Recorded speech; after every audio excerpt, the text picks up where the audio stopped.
ගොඩක් ආදරෙන් අදත් ඔයාලා අපේ channel එකට පිළිගන්නවා. අද කියලා දෙන්නේ රසවත් ටෝෆු කරියක් හදාගන්න විදිය. ඉතින් ඔයාලා අපේ channel එකට අලුත් නම් subscribe කරලා එකතු වෙන්න. රසවත් අදහසක් පහලින් comment කරන්න. එහෙනම් අපි වීඩියෝ එකට ගිහිල්ලා බලමු කොහොමද හදාගන්නේ කියලා. මේ ටෝෆු එක හදාගන්න අරන් තියෙනවා විනාඩි 5ක් ලුණු දාලා තඹගත්ත ටෝෆු මේ විදිහට පම පොඩිවට කෑලි කපාගෙන තමයි අරන් තියෙන්නේ. ඊට පස්සේ කරපිංචිත්තක් අරන් තියෙනවා.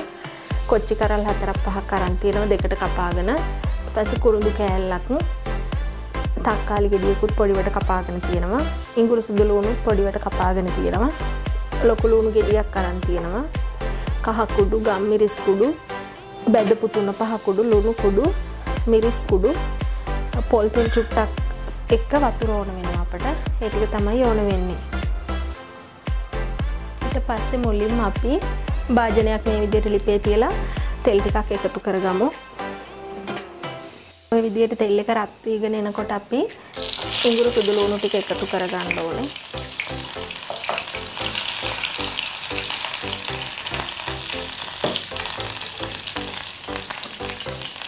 ඊට පස්සේ අපි කපාගත්ත අනිත් දේවල් ටිකත් එකතු කරගමු.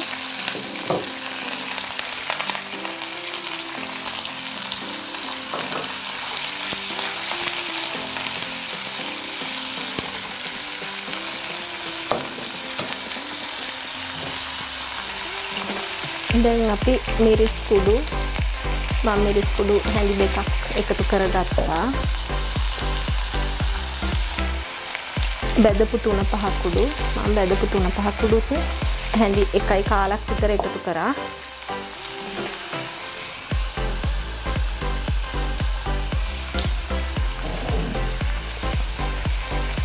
ලුණු කුඩුත් හැන්දක් කුට්ටව චුට්ටක් එකතු කරා. කහ කුඩුත් දානවා. ගම්මිරිස් කුඩු එකතු කරන්නේ අන්තිමට. දැන් නෙමෙයි ඒ නිසා ගම්මිරිස් කුඩු දැම්මේ නැහැ. ඊට පස්සේ මේ විදිහට කලවම් කරන්න ඕනේ.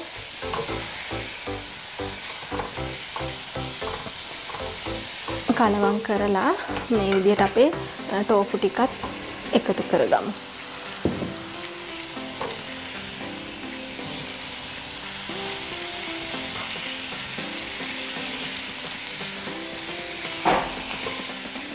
ඔය විදිහට චුට්ටක් වෙලා තැම්බෙන්න තියෙනවා.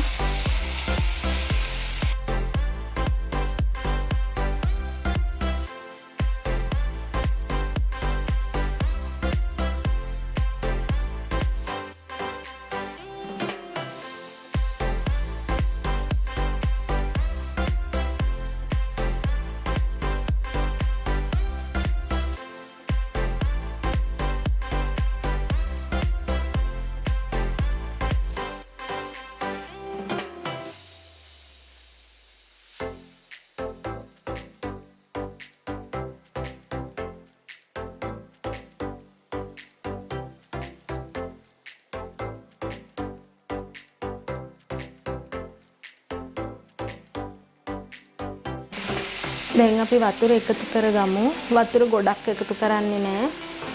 පොඩ්ඩක් තමයි දාගන්නේ.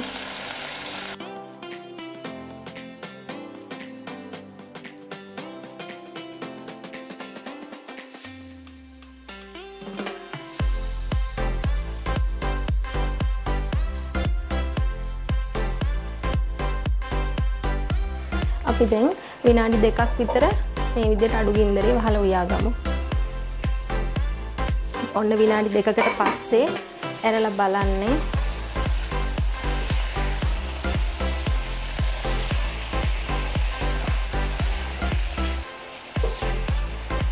මේ විදිහට කලවම් කරගෙන තව විනාඩියක් විතර අපි මේ විදිහට උයාගමු. වහන්න ඕනේ නැහැ මේ වෙලාවේ. අපි තව චුට්ටක් වෙලා මෙහෙම තියාගමු.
ඔන්න දැන් අපේ ටෝෆු එක අපි උයාගෙන ඉවරයි. ලිප ඕෆ් කරගමු.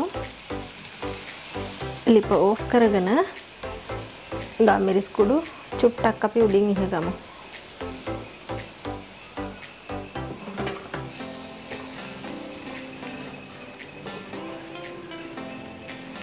ඒකත් මේ විදිහට කලවම් කරගත්තා. ඔන්න දැන් රසවත් ටෝෆු කරියක් හදාගෙන ඉවරයි. එහෙනම් ආයෙත් මේ වගේම අලුත් වීඩියෝ එකකින් හමු වෙමු.